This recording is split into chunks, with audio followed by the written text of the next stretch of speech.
Hello, everyone. Thanks for giving me this opportunity to participate in Health and Care Research online conference during the current COVID-19 pandemic. My name is Anfal Astek, a third-year PhD student in Cardiff University from School of Healthcare Science.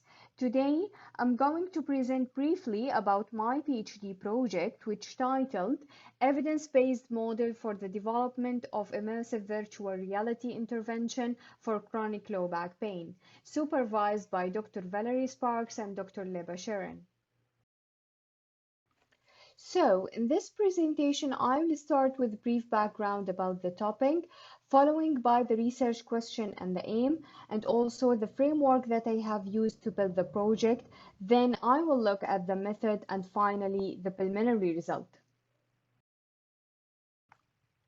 Let's start with low back pain. It's known as one of the leading causes of disability worldwide, and unfortunately, 23% of sufferers develop chronic symptoms. And these chronic symptoms actually link to complex interaction between psychological, biological, and social factors. So, according to updated national guidelines, the current intervention should involve self-management, exercises, and psychological therapy. So, it's a multimodal intervention. However, these interventions are associated with lack of adherence and high dropout rate. It's been claimed that this lack of adherence actually because of low motivation. Moving to immersive virtual reality, it's a computing technology which generates 3D environment, and as you can see from the videos, within this environment, users can interact through headsets with or without hand controllers to visual and auditory stimulus. So it's sort of gaming for entertainment. However, in recent years, it's been highly used in healthcare and particularly in pain management. There is a strong evidence from recent systematic reviews indicate the effectiveness of immersive virtual reality for acute pain reduction, such as pain during medical procedure. So it works as an analgesic tool. According to the pain gate theory, immersive virtual reality able to distract individual from pain and close the gate to pain from reaching the central nervous system. Subsequently, it influences the perception of pain and produce a kind of analgesia. But what about chronic pain? Understanding its mechanism to work as an intervention for chronic pain is still unknown, although there was several attempts in literature about using it in chronic pain condition. Therefore, my research question is what are the key components of immersive virtual reality for managing people with chronic low back pain? And the main aim of the research is to create a model for future development of immersive virtual reality to support management of people with chronic low back pain.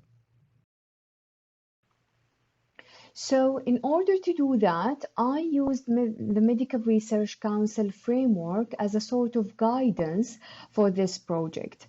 According to this framework, improving the level of evidence for development and implementation of a new intervention in healthcare need to go through a specific process. And because using immersive VR in chronic pain is still emerging, I'm in a stage of modeling. I noticed in the first 6 months of my PhD that a lot of company developed this fancy immersive tool, but without going through modeling process before the development, which means firstly, we need to identify the evidence-based and the relevant theories, and also we need to identify the components of the intervention that make it work to have a great influence on the outcomes. So, According to the Medical Research Council framework, at the first stage, in order to identify the existing evidence, I conducted a scoping review about the use of immersive virtual reality in management of adults with chronic pain. Then, at the second and third stage, I used a mixed method sequential approach for data collection, started with a quantitative online survey, followed by online interview. I conducted the scoping review between November 2018 and October 2019. The main aim of the scoping review was to identify the key components of immersive virtual reality for management of adults with chronic pain. The protocol of this scoping review based on GPI guidelines and the eligibility of the studies based on specific inclusion and exclusion criteria. I came out with 26 studies in different conditions, including chronic musculoskeletal pain, chronic neuropathic pain, and chronic phantom pain. The results of the scoping review show that three main mechanisms being used in these studies, including distraction, neuromodulation, and graded exposure. The dosage of immersive virtual reality session was highly varied in relation to these mechanisms. The main outcomes that been measured in these studies were pain, movement, and psychological state. Also, motion sickness was the main adverse event reported by the studies. Talking about the second stage, I released the online survey at the beginning of January 2019, and it called the utility of immersive virtual reality in healthcare. The survey targets national and international VR special interest group, including practitioners, researchers, and immersive virtual reality developers. And I reached this group using social media, including 3 public groups on Facebook and 5 different company accounts on Twitter and list of national and international emails. The main aim of the survey is to evaluate the current use of immersive virtual reality in healthcare for patients management, specifically pain management. So currently, I received 34 responses, in which 56% of them were healthcare practitioners and 51% of them from the UK, whereas the rest of them were international respondents from US, Canada, and Netherlands. Most of the respondents chose high-quality headsets such as Oculus Quest and Oculus Go. Also, respondents mainly used customized games that been designed by either external company or by respondents themselves.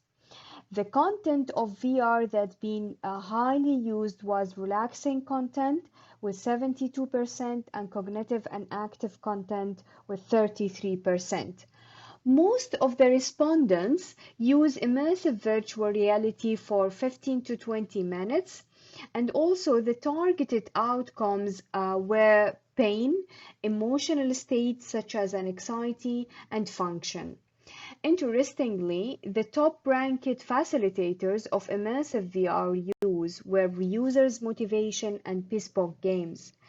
And unfortunately, the highest rated barriers were limited games availability, lack of practitioners' acceptance, and lack of funding.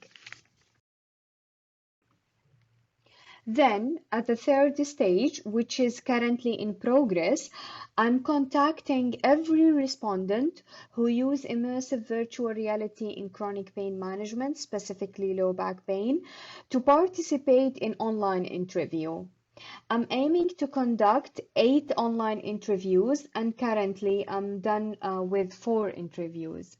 The main aim of this online interviews is to explore the experience, views, and attitudes toward using immersive virtual reality for chronic pain management, specifically low back pain, in clinical practice, including content, dosage, and practicalities of this kind of intervention. That's bring me to the end of my presentation. Thanks all for listening. It was a pleasure being part of this online conference, and please stay safe.